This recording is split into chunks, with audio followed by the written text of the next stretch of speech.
Bonsoir à tous, je suis très heureuse de vous retrouver pour une nouvelle édition du 19h dont voici les principaux titres.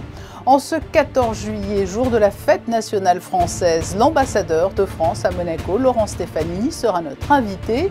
Nous ferons le point avec lui sur les liens forts qui unissent la principauté et la France, ainsi que sur l'évolution de la communauté française de Monaco. Après le bac, le brevet, les résultats sont tombés et les deux collèges de Monaco peuvent se prévaloir à eux deux d'un taux de réussite de l'ordre de 99,75%. Le 73e gala de la Croix-Rouge aura lieu lundi sur la place du Casino avec en tête d'affiche la chanteuse Alicia Keys. Yann Bertrand, directeur administratif et chargé de mission à la Croix-Rouge monégasque, nous expliquera pourquoi cette soirée est si importante pour cette entité qui œuvre sans relâche tout au long de l'année. Et puis nous verrons comment occuper les jeunes cet été en pleine période de grandes vacances. Certains s'adonnent au jet ski grâce au passeport culture, quand d'autres s'essayent au cirque. Mais débutons donc ce journal en accueillant l'ambassadeur de France à Monaco. À l'occasion de la fête nationale française, une garden party est organisée aujourd'hui sur les terrasses du Soleil au pied du Casino de Monte-Carlo. Laurent Stefanini nous a rejoint en plateau à l'issue de celle-ci.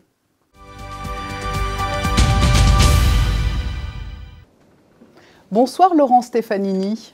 Bonsoir madame. Nous sommes très heureux de vous accueillir en cette journée de fête nationale française. C'est un moment, le 14 juillet, tout autant solennel que fédérateur et ici tout particulièrement à Monaco. Alors c'est un moment universel parce que le 14 juillet 1789, il s'est passé un événement particulier à l'histoire politique française qui a eu des retentissements, d'abord en France, ensuite en Europe et après à travers le monde. Et depuis maintenant près d'un siècle et demi, c'est notre fête nationale. C'est-à-dire que c'est le moment où tous les Français à travers le monde se retrouvent dans une cérémonie d'unanimité nationale, mais ici aussi à Monaco, c'est une occasion de réunir les principaux Français de Monaco, je ne dirais pas tous, parce que malheureusement nous avons une communauté de plus de 9000 résidents, donc on ne peut pas tous les réunir au même lieu, mais tout au moins les présidents d'associations, les membres du conseil consulaire, tous ceux qui sont actifs en principauté de Monaco, et d'inviter évidemment les plus hautes autorités monégasques. Alors vous l'avez dit, peu ou prou un peu plus de 9000 Français résidents à Monaco. C'est une communauté qui est en évolution, qui est fluctuante ou pas du tout? C'est une communauté très attachée à son statut de Français de Monaco, c'est-à-dire de Français qui aiment cet environnement, qui travaillent d'ailleurs, qui apportent sa contribution. Mais il ne faut jamais oublier qu'il y a ces 9000 Français résidents, mais qu'il y a aussi les dizaines de milliers de Français qui viennent tous les jours travailler en principauté, que ce soit dans la fonction publique, dans la police, dans l'administration, mais aussi dans le secteur privé, dans la banque, dans l'industrie, à Fontvieille, partout. Et donc ça veut dire que ce sont vraiment des dizaines de milliers de Français qui viennent ici faire vivre. Alors vous l'avez dit, une cérémonie était organisée aujourd'hui sur les terrasses du Soleil à proximité du Casino de Monte-Carlo. Quel est le sens du message que vous avez souhaité délivrer à l'assistance, qui était donc pour partie française et composée aussi de personnalités monégasques? C'est un message de solidarité, de communauté d'intérêt, de communauté de destin. Mon propos, c'était d'abord de remercier les autorités monégasques pour la qualité des relations avec la France, de remercier la communauté française de sa solidarité. Nous avons eu des élections présidentielles et législatives qui se sont très bien déroulées avec le soutien du gouvernement princier, de la mairie de Monaco, du département de l'éducation, de la jeunesse et des sports. Donc tout ça s'est bien passé. Donc c'est pour remercier tout le monde d'avoir tenu bon dans cette période un petit peu compliquée. Et puis de dire, nous avons des défis, nous avons des difficultés qui arrivent devant nous.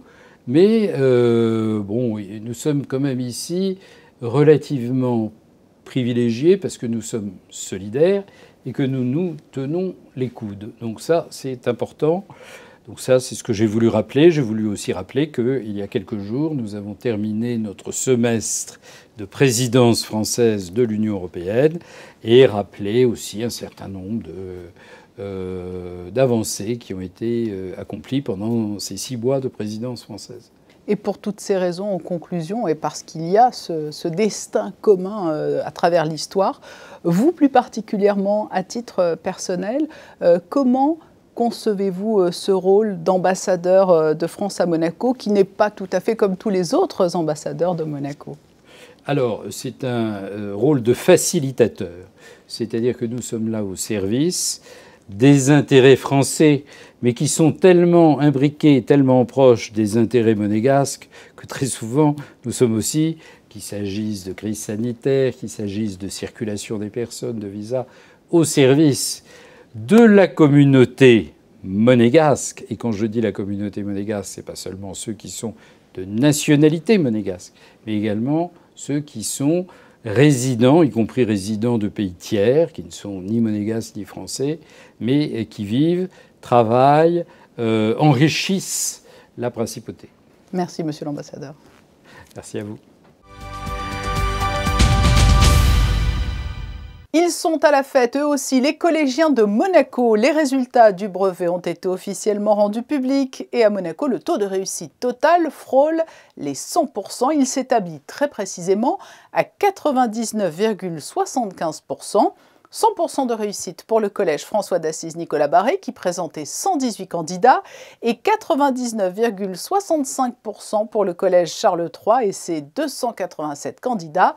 Les collégiens monégasques décrochent pas moins de 354 mentions. C'est un mois de juillet décidément très artistique à Monaco avec un bel agenda culturel et des événements qui se succèdent. Dernier en date, le salon Art Monte-Carlo. Il vient d'être inauguré en présence du prince Albert II et de son Altesse royale la princesse de Hanovre.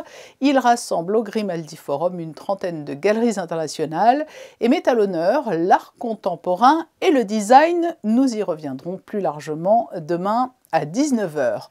Autre rendez-vous, mais à venir cette fois, et qui fait partie des incontournables de l'été à Monaco, le gala de la Croix-Rouge monégasque aura lieu lundi. La chanteuse Alicia Keys donnera un concert, place du Casino, à cette occasion.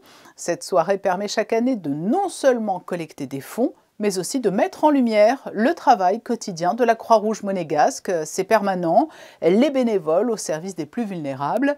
Yann Bertrand, directeur administratif et chargé de mission à la Croix-Rouge monégasque, est notre deuxième invité. Il est interviewé par Fabien Bonilla.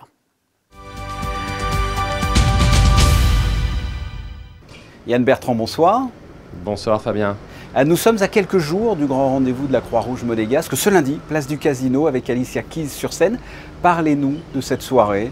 Cette soirée, c'est notre gala annuel, c'est notre 73e gala, qui a débuté en 1948, et c'est vraiment l'accomplissement d'une année de travail, oui. et véritablement une collaboration avec la SBM, et on est très fiers de pouvoir proposer ce concert sur la place du Casino, qui est pour nous l'événement un petit peu de l'année.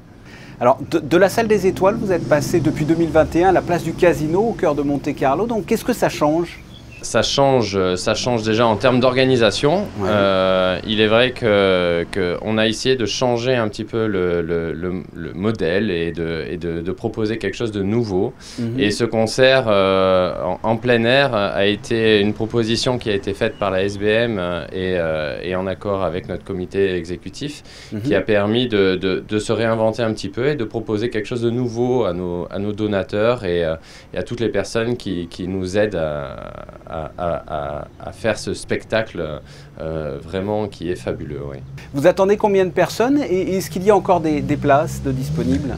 On a 700 personnes qui vont venir pour le gala qui va être sur les terrasses du casino, hein, les terrasses du Soleil, qui va permettre d'avoir un moment privilégié pour tous les amis de la Croix-Rouge, notamment avec une tombola, notamment avec pas mal de surprises, et notamment l'artiste qui est Philippe Astor qui va pouvoir présenter aussi l'œuvre qui remet à la Croix-Rouge, comme on fait tous les ans. Et du coup, voilà, à l'issue de ce repas et de ce moment un petit peu de convivialité, nous irons sur la place du Casino où il y aura à peu près 2000 personnes qui pourront assister à, on va dire, le clou du spectacle qui est le concert d'Alicia Keys en face, on va dire, sur la place du Casino et en regardant les jardins du Casino. Ouais. D'accord. Et il reste encore des places ou pas? Il reste quelques places, j'ai cru voir, mais ça a été véritablement un engouement très rapide pour ce spectacle et pour notre entité qui a pu, on va dire, bénéficier de cet artiste de renommée internationale. Et concrètement, à quoi sert cette soirée? Quel en est l'objectif? Parce qu'il y a une levée de fonds en quelque sorte. Il y a l'objectif financier qui est de la levée de fonds, hein, mais véritablement, ce qui est primordial pour nous, c'est de remercier les actions de nos donateurs réguliers tout au long de l'année qui, dans la discrétion et on va dire, dans leur engagement auprès de la Croix-Rouge, qui permettent à notre association de contribuer à aider toutes les personnes vulnérables, à proposer des actions pour la migration, à proposer des actions pour le soutien scolaire pour notre jeunesse. Et donc, de ce fait-là, c'est véritablement, vous savez, tous les dons vont aux actions dans notre entité. Et du coup voilà, ça nous permet, de mettre un petit peu en avant tout ce que l'on a fait grâce à eux et aussi de les remercier véritablement par rapport à leur engagement. Oui. Et cette année, il y a un anniversaire bien particulier aussi. Alors, cette année, c'est les 40 ans de présidence de notre président. Hein. Il a pris la présidence en 1982. Et donc, pour nous, c'est une année particulière parce que notre président, le souverain, est véritablement très engagé auprès de la Croix-Rouge et il y attache une importance vraiment particulière.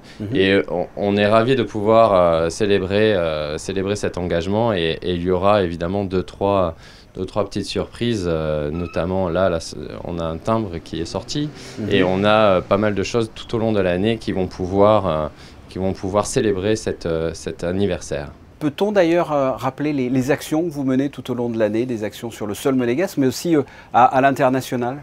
On a énormément d'actions tout au long de l'année, véritablement. Alors déjà, on a une crèche-garderie, donc on a une action déjà auprès des tout-petits. Hein, et ça, c'est véritablement une très bonne chose pour Monaco.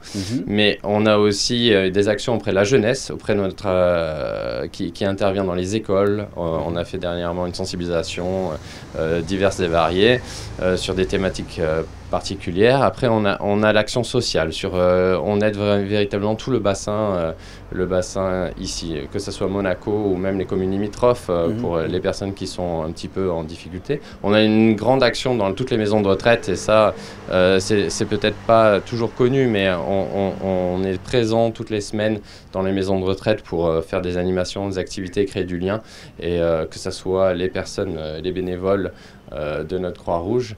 Et après, à l'étranger, on intervient, on a plus de 11 projets à l'international dans de nombreux pays, comme le Burkina Faso, comme la Bosnie, comme voilà, différents pays comme ça, où on intervient et on essaye d'apporter véritablement une action avec les Croix-Rouges locales sur place. Écoutez, Yann Bertrand, merci. On vous souhaite un excellent gala ce lundi soir à la place du Casino. Merci beaucoup. Merci beaucoup, Fabien. Le gala de la Croix-Rouge, c'est donc lundi soir, lundi 18 juillet, place du Casino.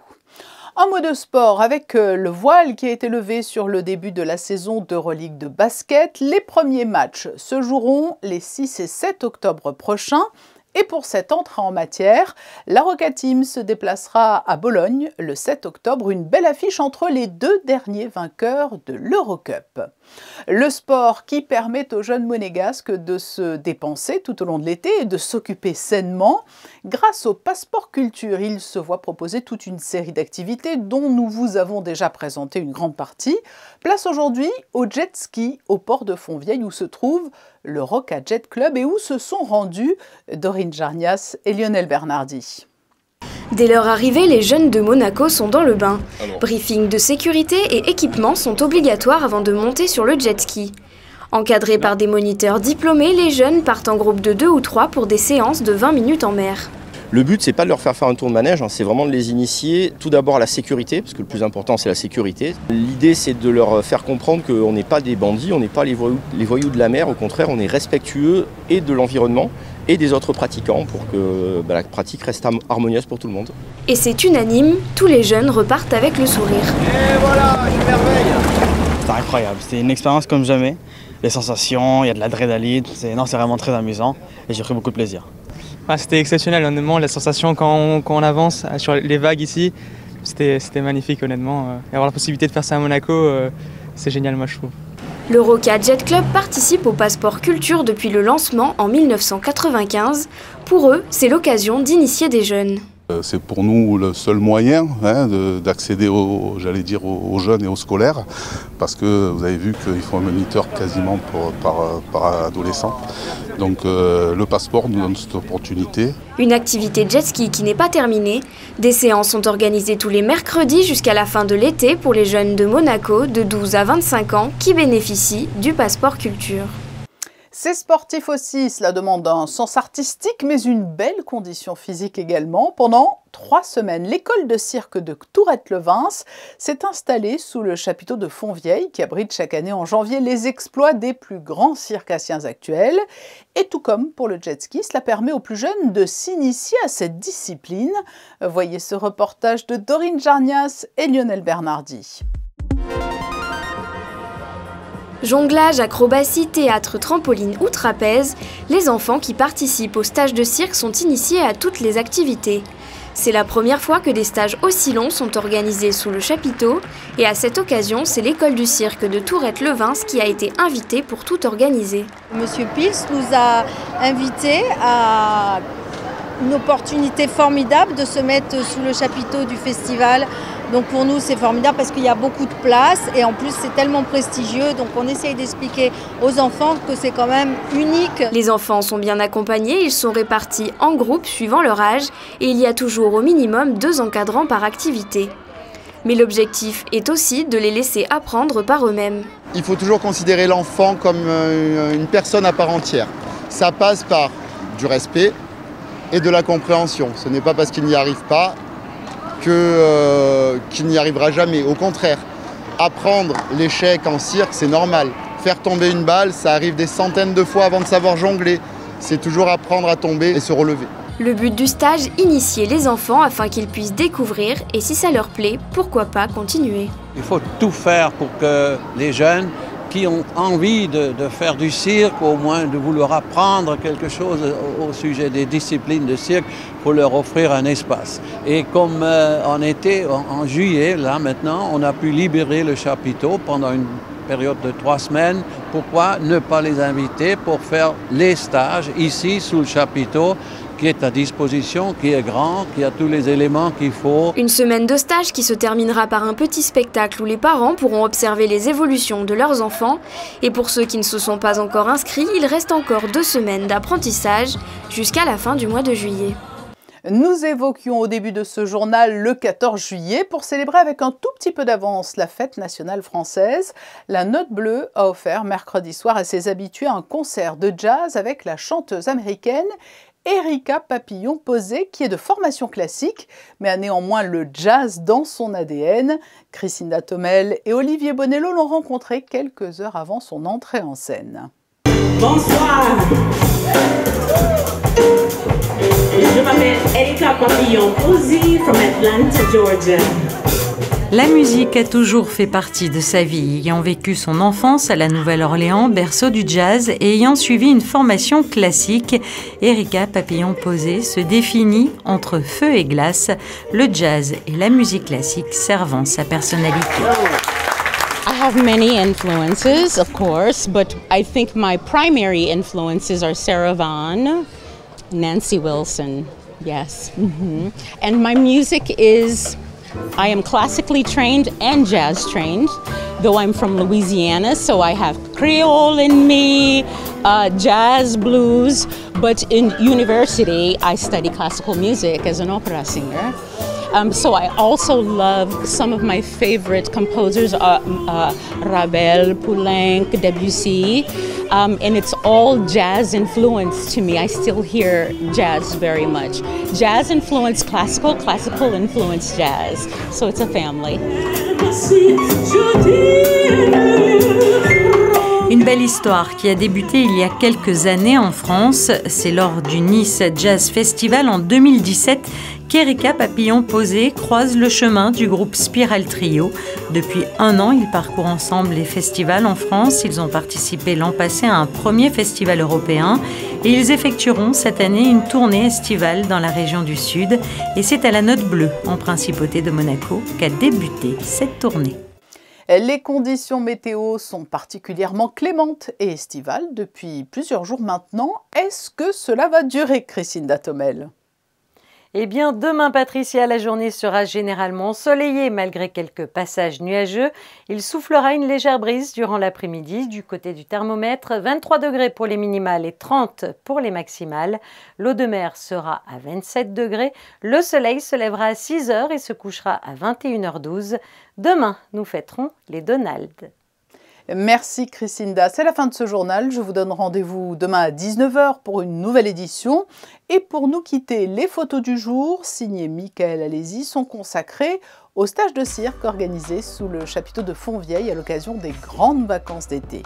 À demain, 19 h. D'ici là, passez une très belle soirée.